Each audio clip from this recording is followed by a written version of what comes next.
السلام علیکم ورحمۃ اللہ وبرکاتہ۔ امید کرتی ہوں آپ سب لوگ خیریت سے ہوں گے اور ایمان کی بہترین حالتوں میں ہوں گے۔ آج ہمارا چیپٹر نمبر 10 ہے سیرۃ الخاتم الانبیاء حضرت محمد مصطفیٰ صلی اللہ علیہ وسلم کا، اور آج کا ہمارا عنوان ہے 3 تحریریں۔ یہ ان 3 تحریروں کی بات ہو رہی ہے جو خانہ کعبہ کی دوبارہ تعمیر کے دوران ملی تھیں۔ ان 3 تحریروں کو سریانی زبان میں لکھا گیا تھا۔ لیسن سٹارٹ کرنے سے پہلے آپ لوگوں سے ریکویسٹ ہے کہ محبت سے درود پاک پڑھ لیجیے۔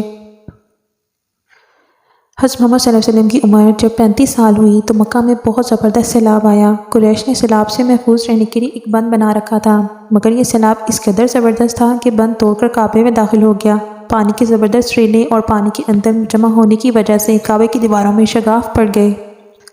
اس سے پہلے بھی ایک مرتبہ یہ دیواریں آگ لگ جانے کی وجہ سے کمزور ہو چکی تھیں، اور یہ واقعہ اس طرح ہے کہ ایک مرتبہ کوئی عورت کعبے کو دھونے دے رہی تھی اور اس آگ میں سے ایک چنگاری اڑ کر کعبے کے پردوں تک پہنچ گئی۔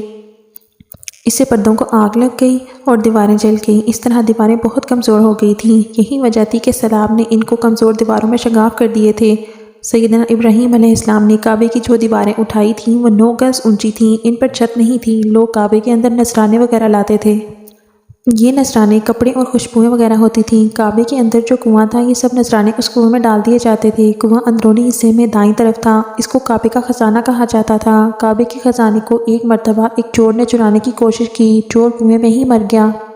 اس کے بعد اللہ تعالیٰ نے اس کی حفاظت کے لیے ایک سانپ کو مقرر کر دیا۔ یہ سانپ کنویں کی منڈیر پر بیٹھا رہتا تھا، کسی کو خزانے کے نزدیک نہیں آنے دیتا تھا۔ قریش بھی اس سے خوفزدہ رہتے تھے۔ اب جب کہ کعبے کی دیواروں میں شگاف پڑ گئے اور نئے سرے سے اس کی تعمیر کا مسئلہ پیش آیا تو اللہ تعالیٰ کی شان دیکھیں کہ اس نے ایک پرندہ بھیجا اور وہ اس سانپ کو اٹھا کر لے گیا۔ یہ دیکھ کر قریش کے لوگ بہت خوش ہوئے۔ اب انہوں نے نئے سرے سے کعبے کی تعمیر کا فیصلہ کیا اور پروگرام بنایا کہ بنیادیں مضبوط بنا کر دیواروں کو زیادہ اونچا اٹھایا جائے اور اس کے دروازے کو بھی اونچا کر دیا جائے تاکہ کعبے میں کوئی شخص داخل نہ ہو سکے، صرف وہی شخص داخل ہو جسے اجازت دی جائے۔ اب انہوں نے پتھر جمع کیے۔ ہر قبیلہ اپنے حصے کے پتھر الگ جمع کر رہا تھا۔ چندہ بھی جمع کیا گیا۔ چندے میں انہوں نے صرف پاک کمائی جمع کی، ناپاک کمائی نہیں۔ مثلاً طوائفوں کی آمدنی، سود کی کمائی اور پاک کمائی انہوں نے اس وجہ سے جمع کی تھی کیونکہ ایک واقعہ پیش آیا تھا جس سے وہ اس نتیجے پر پہنچے تھے کہ اس کام میں صرف پاک کمائی لگائی جائے گی، اور وہ واقعہ یہ تھا۔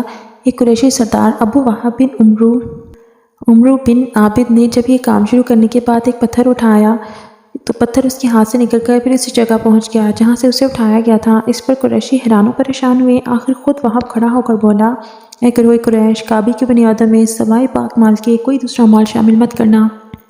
بیت اللہ کی تعمیر میں کسی بدکار عورت کی کمائی، سود کی کمائی یا زبردستی حاصل کی گئی دولت ہرگز شامل نہیں کی جائے گی۔ یہ وہب نبی کریم صلی اللہ علیہ وسلم کے والد حضرت عبداللہ کے ماموں تھے اور اپنی قوم میں ایک شریف آدمی تھے۔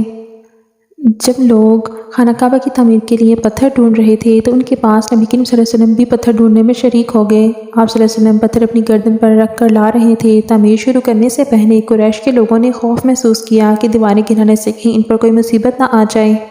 آخر ایک سردار ولید بن مغیرہ نے کہا، کعبے کی دیواریں گرانے سے تمہارا ارادہ اصلاح اور مرمت کا ہے یا اس کو خراب کرنے کا؟ جواب میں لوگوں نے کہا، ظاہر ہے ہم تو مرمت اور اصلاح کرنا چاہتے ہیں۔ یہ سن کر ولید نے کہا، تب پھر سمجھ لو اللہ تعالیٰ اصلاح کرنے والوں کو برباد نہیں کرتا۔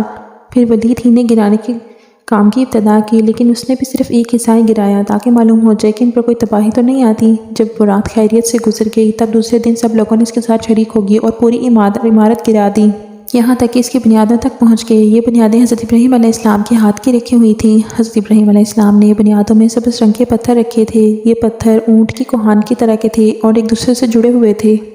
ان لوگوں کے لیے ان کو توڑنا بہت مشکل کام ثابت ہوا۔ دائیں کونے کے نیچے سے قریش کو ایک تحریر ملی۔ یہ تحریر سریانی زبان میں لکھی ہوئی تھی۔ انہیں سریانی زبان نہیں آتی تھی۔ آخرکار ایک یہودی کو تلاش کیا گیا جو اس تحریر کو پڑھ کر سنا سکے۔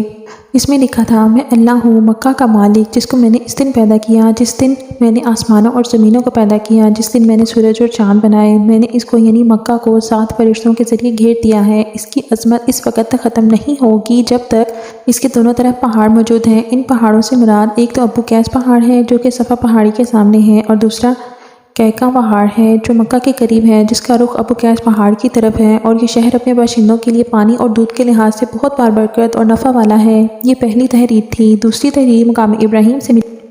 مکہ اللہ تعالیٰ کا محترم اور معظم شہر ہے۔ اس کا رزق 3 رستوں سے اس میں آتا ہے۔ یہاں 3 رستوں سے مراد قریش کے 3 تجارتی رستے تھے۔ ان رستوں میں سے قافلے آتے جاتے تھے۔ تیسری تحریر اس سے کچھ فاصلے سے ملی۔ اس میں لکھا تھا، جو بھلائی بوئے گا لوگ اس پر رشک کریں گے، یعنی اس جیسا بننے کی کوشش کریں گے، اور جو شخص رسوائی بوئے گا وہ رسوائی اور ندامت پائے گا۔ تم برائیاں کر کے بھلائی کی آس لگاتے ہو، ہاں یہ ایسا ہی ہے جیسے کیکر یعنی کانٹے دار درخت میں کوئی انگور تلاش کرے۔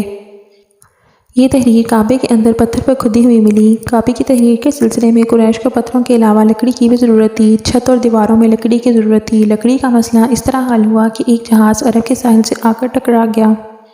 آج اس مقام کو جدہ کا ساحل کہا جاتا ہے۔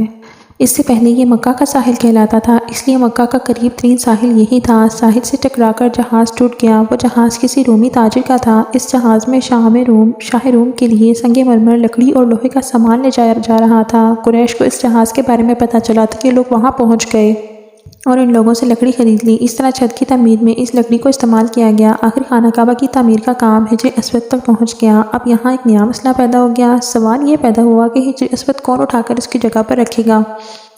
ہر قبیلہ یہ فضیلت خود حاصل کرنا چاہتا تھا۔ یہ جھگڑا اس حد تک بڑھا کہ مرنے مارنے تک نوبت آ گئی۔ لوگ ایک دوسرے کو قتل کرنے پر تل گئے۔ قبیلہ عبدالدار نے قبیلہ عدی کے ساتھ مل کر ایک برتن میں خون بھرا اور اس میں اپنے ہاتھ ڈبو کر کہا حجر اسود ہم رکھیں گے۔ اسی طرح دوسرے قبیلے بھی اڑ گئے۔ تلواریں نیاموں سے نکل آئیں۔ آج کے لیے اتنا ہی۔ اپنے نیکسٹ لیسن میں ہم لوگ دیکھیں گے کہ حجر اسود کس نے نصب کیا اور اس لڑائی کو کیسے ختم کیا گیا۔ آخر میں گزارش ہے کہ اگر آپ چینل پر نیو ہیں تو چینل کو سبسکرائب